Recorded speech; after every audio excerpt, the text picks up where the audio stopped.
Les amis, j'ai une autre histoire que j'ai pensé que tu peux regarder. Si tu ne vois pas un personnage dans le livre Les pirates à l'école, tu peux regarder cette histoire, Le Bon Dragon. C'est très drôle aussi. Ça ne rime pas, mais c'est une bonne histoire aussi. Le Bon Dragon. Un soir, un berger, un shepherd, rentre chez lui en courant. Il est mort de peur. Il est très, très peur. He's very scared.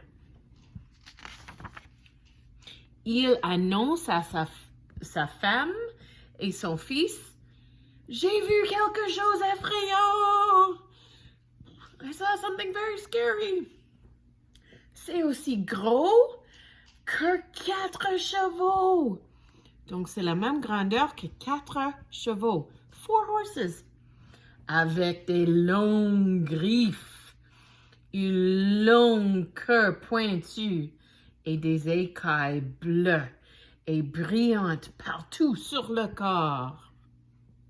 Regarde tous ces détails du dragon. Son fils relève la tête de son livre. On dit un dragon, dit le garçon. Un dragon? S'inquiète la femme du berger. Un dragon, répète le berger. Ça n'annonce rien de bon. That doesn't sound good at all. Le garçon, lui, n'a pas peur. Le lendemain, the next day, il décide d'aller trouver le dragon en haut de la colline. Au revoir! C'est peut-être un bon dragon, dit le garçon. Peut-être oui, parce que le titre, c'est Le Bon Dragon.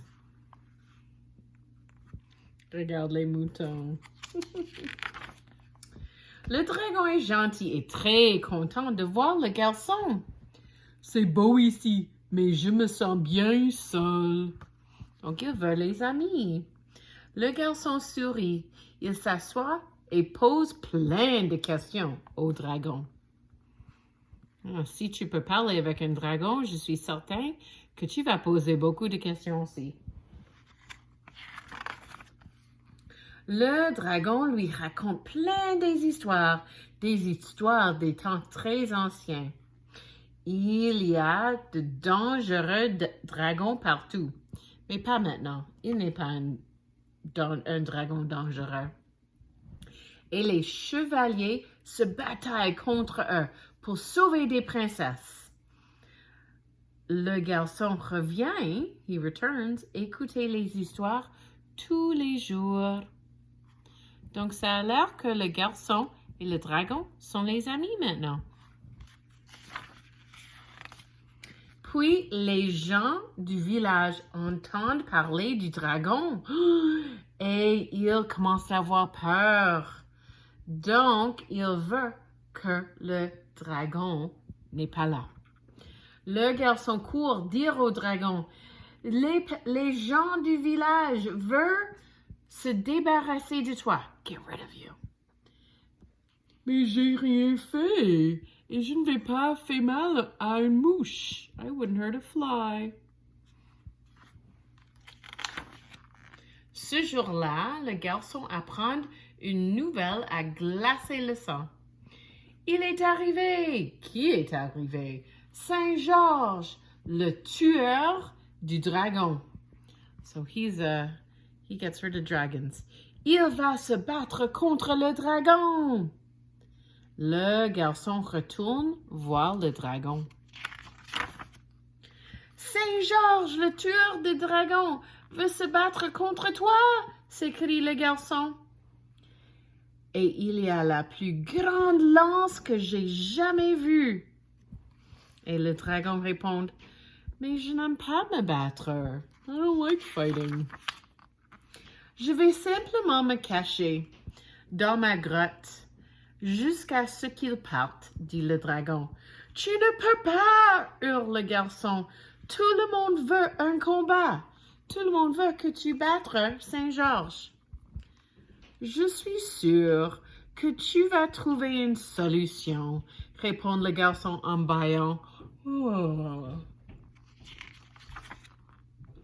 Le garçon retourne lentement au village.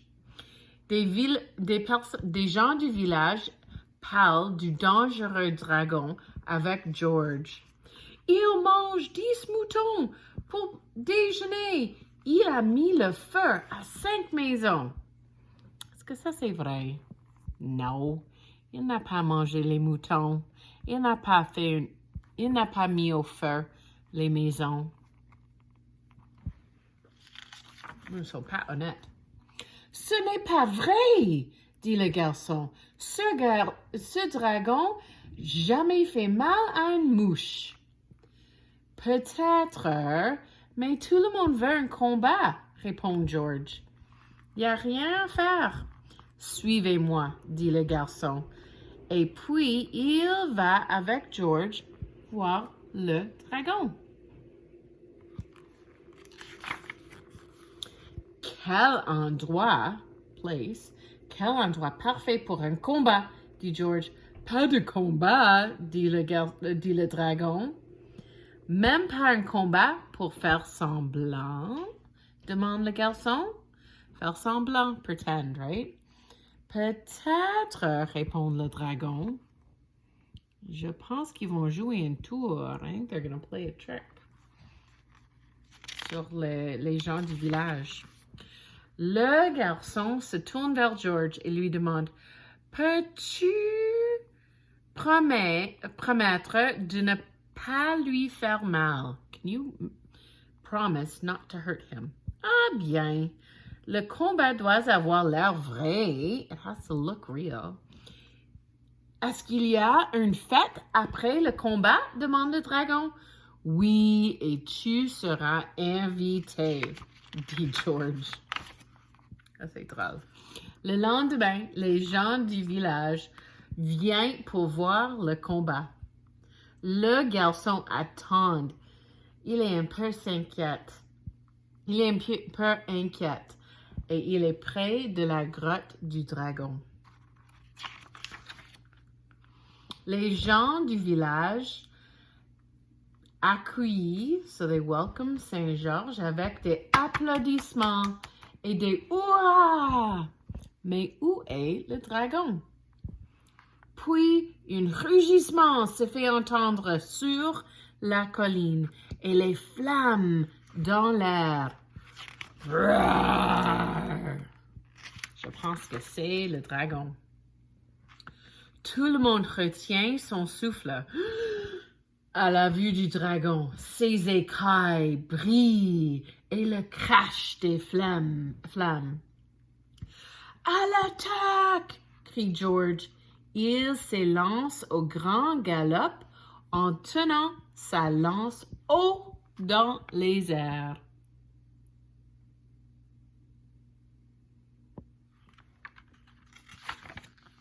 Le dragon se roule vers George. Il se manque de peur. So he missed him by a little bit.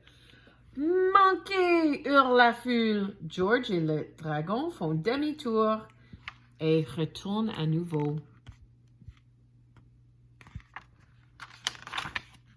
Cette fois, ils ne se manquent pas. They don't miss each other. Cling, clang, paf, ouf. Le dragon est étendu de tout son long. Debout, George le tient sous sa lance. Voir son visage. Je crois que le dragon a appris sa leçon, déclare George. On y va à une fête. Puis ils descendent la colline avec les gens du village, le garçon et le dragon. Maintenant, tout le monde sont les amis. Et ça, c'est ce que le dragon voulait. Il voulait l'ami. Le garçon est content parce que son plan a réussi. Les gens du village sont contents parce qu'ils ont vu un combat. Et George est content parce qu'il a gagné. Le dragon est le plus content de tout. Il a beaucoup de nouveaux amis et son ventre est bien rempli, filled. J'ai passé une très belle soirée, dit le dragon, et il commence à ronfler. Oh non, comment est-ce qu'il va retourner à la maison, dit le garçon. Je vais t'aider, dit George, en touchant le dragon du bout de sa lance. Et tous les trois remontent la colline ensemble. Voilà la fin.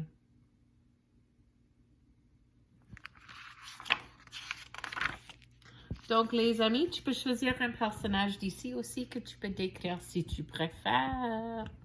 Merci.